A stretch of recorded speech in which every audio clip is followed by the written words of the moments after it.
This video is to document the repair of a Crate TD50-C stereo chorus amplifier. I purchased a carven bass cabinet for a GK bassline head I had bought 2 years prior. The seller of the carven cabinet had this Crate TD50-C and a Behringer Ultra Bass 1200 combo available. The seller claimed both amplifiers needed input jack work. I made the seller an offer on all 3 items and took them home. After confirming the Behringer didn't need any repair, I gave it a brief clean and later sold it. I began testing the Crate. While everything seemed functional, there was very little sound coming from the amplifier. After applying downward pressure on the guitar cable's input jack, the amp played at full volume. After reviewing the input jacks, it was clear that they both needed replaced. I documented the part numbers and began disassembling the amp.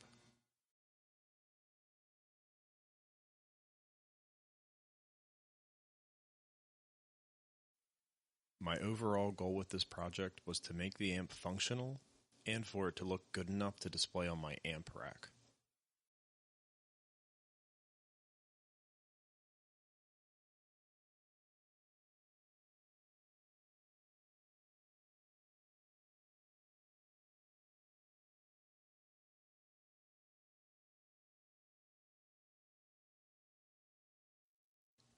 I found this penny when I was removing the speaker grill panel.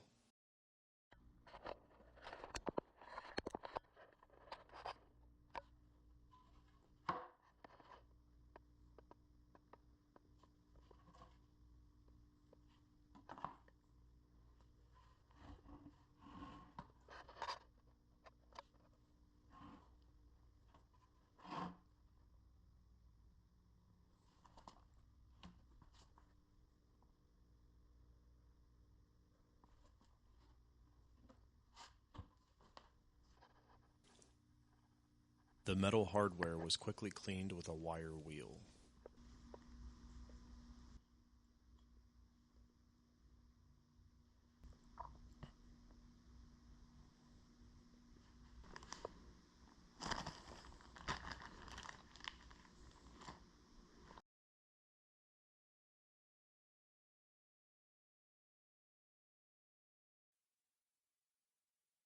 Here's the circuit board with the input jacks removed.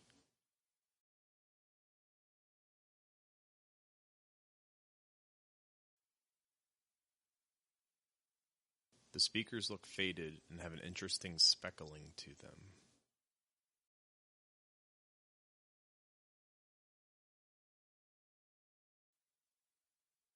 Spring reverb tank, Accutronics, made in Cary, Illinois.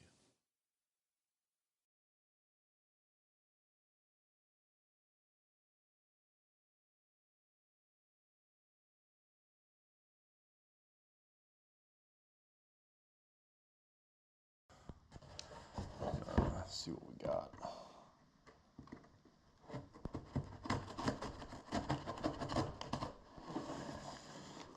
I'm hopeful that everything's gonna fit the way I intended. That's why I bought from this particular site, that everything seemed to match perfectly, because I had a lot of concerns when I was picking things out.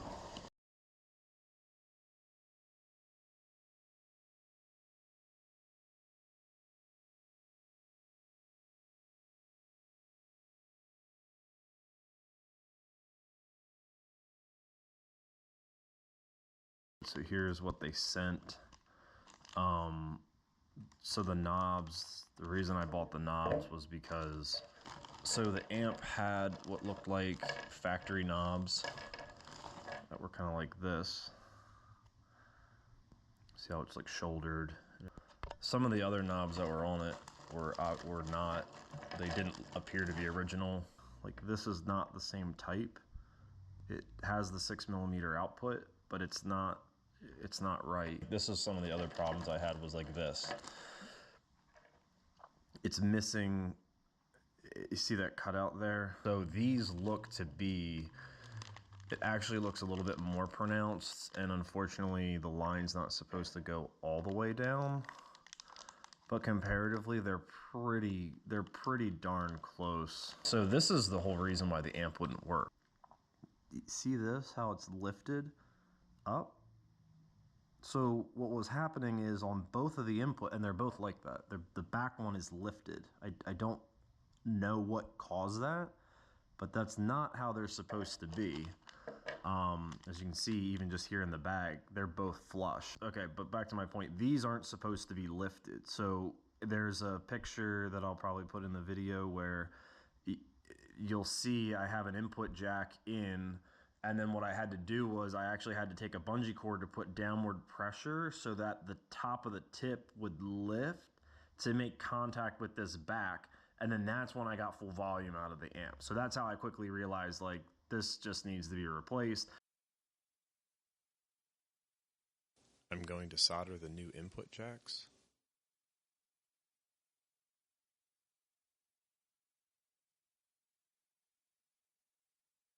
I have the board supported with a roll of electrical tape.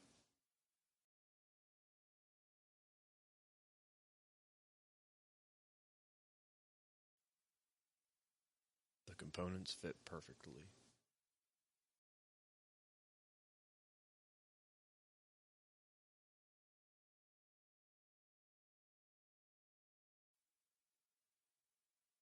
Adding some flux.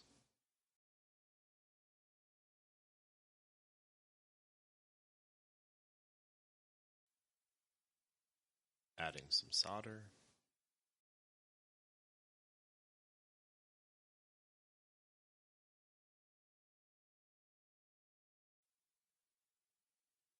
It's very blurry here, but we're just soldering the contacts.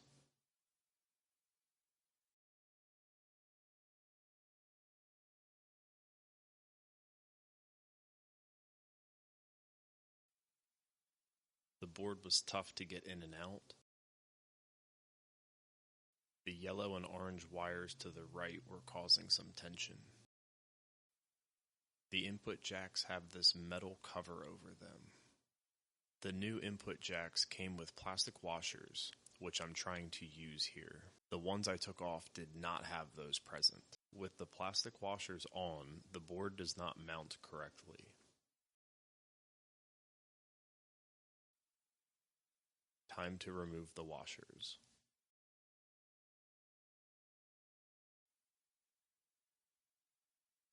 Good fit. The board snaps into place with these plastic tabs.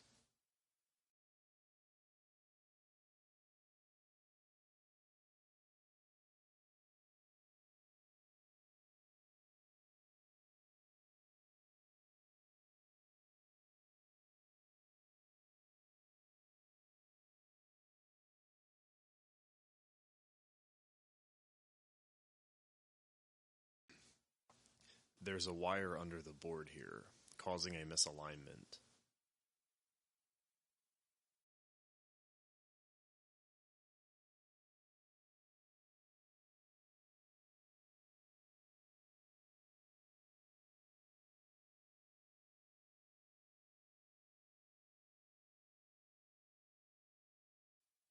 I'm referring to photos and drawings to remember the wiring.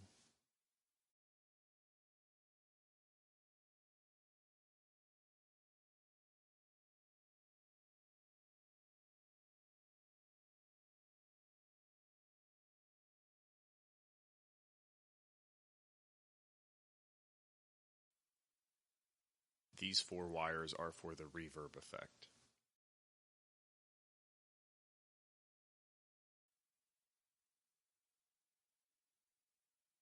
Adding the nuts to the face of the amp to secure everything.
spent a lot of time mulling over the different grill cloths available. I was having trouble finding something similar to what was originally on this amp, which seemed to be a black silver gray accent.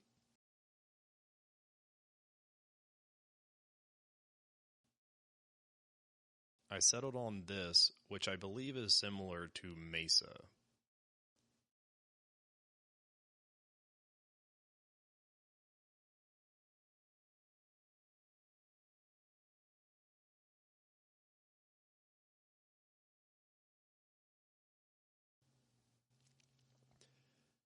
I was able to cut this fabric in half, allowing me plenty of material to work with for this project and plenty to work on other projects in the future.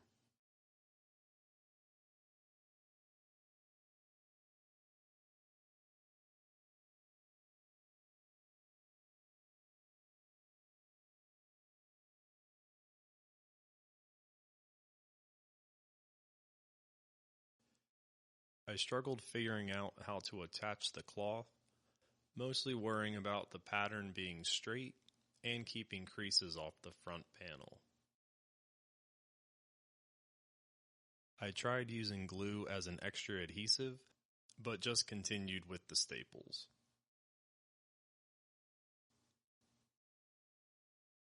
I did attempt to use a heat gun off camera, but it didn't seem to make much difference.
I made this paper template before so I could mark the holes.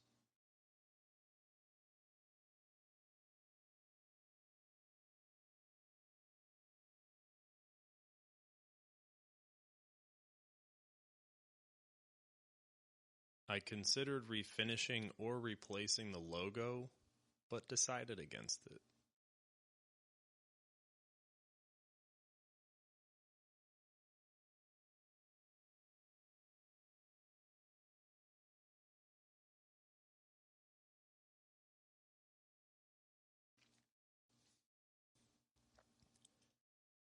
I had attached the speakers to the speaker grill panel.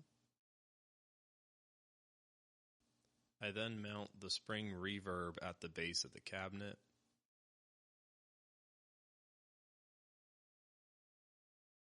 Mounting 2 screws before I realized it was backwards. Thank goodness for photos and drawings.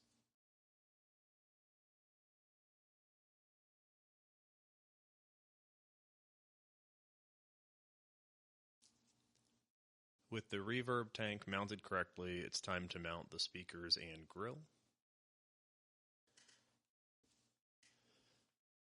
Off camera, I had added the top and bottom plastic trim, which are accents to the speaker grill.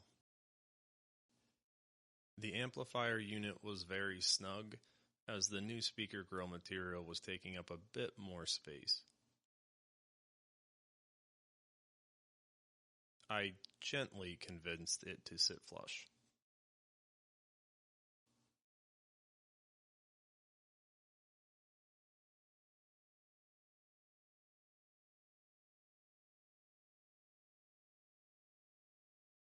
attaching the carrying strap, attaching the left and right reverb wires, securing the reverb wires with their fasteners, installing the 12AX7 preamp tube. I reattached it a few times as I wasn't sure if it was properly seated here. Placing the tube cover. I'm about to replace the amp knobs, and I find out the ones I ordered online did not fit the potentiometer shaft. So I'm sort of grouping them in a way I thought made sense.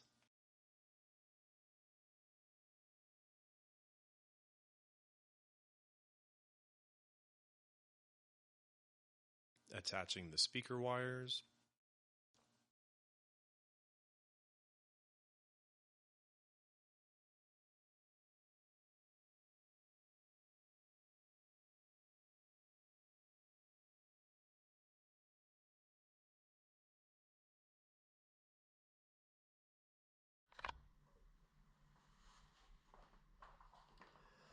Going to do a quick sound test. We're going to be using just the Epiphone Special 2 with lace aluminatone humbuckers.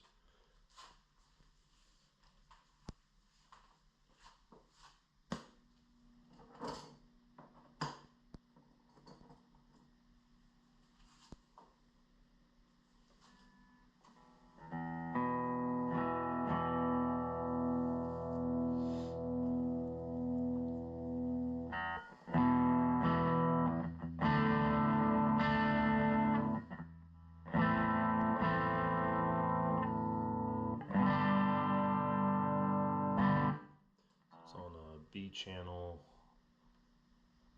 I kind of adjust the settings here. It's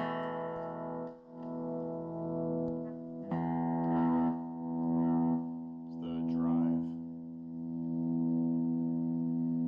You can hear the breakup.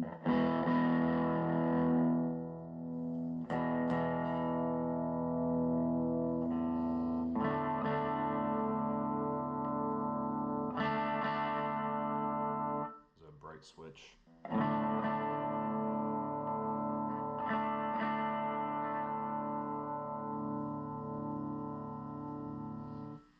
EQ is pretty responsive, low, mid, high, level drive.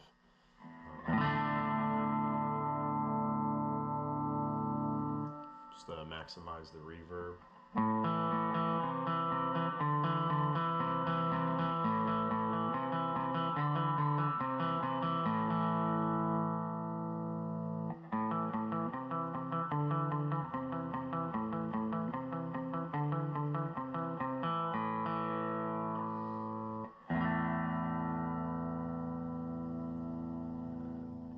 Roll the reverb off, little chorus.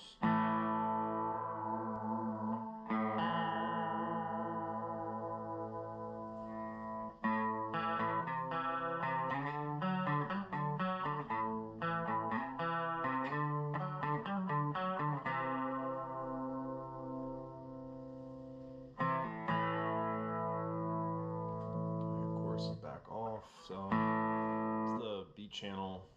This runs pedals pretty decent. I've run a fuzz through here. We'll check out channel A. So, and here's the so before I switch from B, so here's the max drive on B.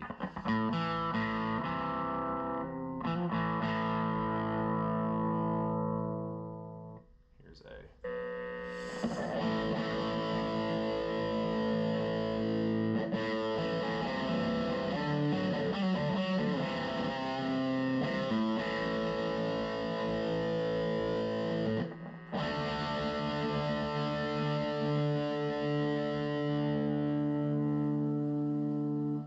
Snares rattle on the back there. So channel A just has a drive, shape, and level. Shape is a EQ. Towards 10, it gives you bass and or lows and highs. As you dial to 0, you get more mids.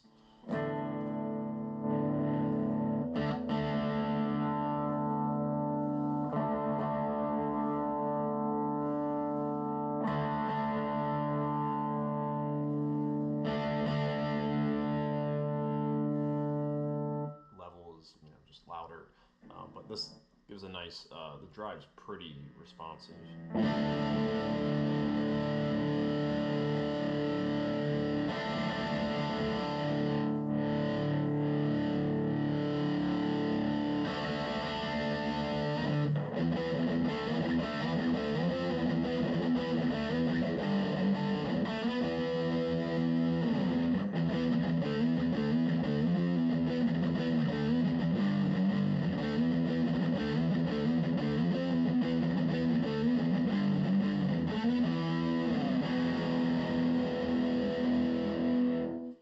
There it is, TD50-C, tube driven, 50 watt, C for chorus.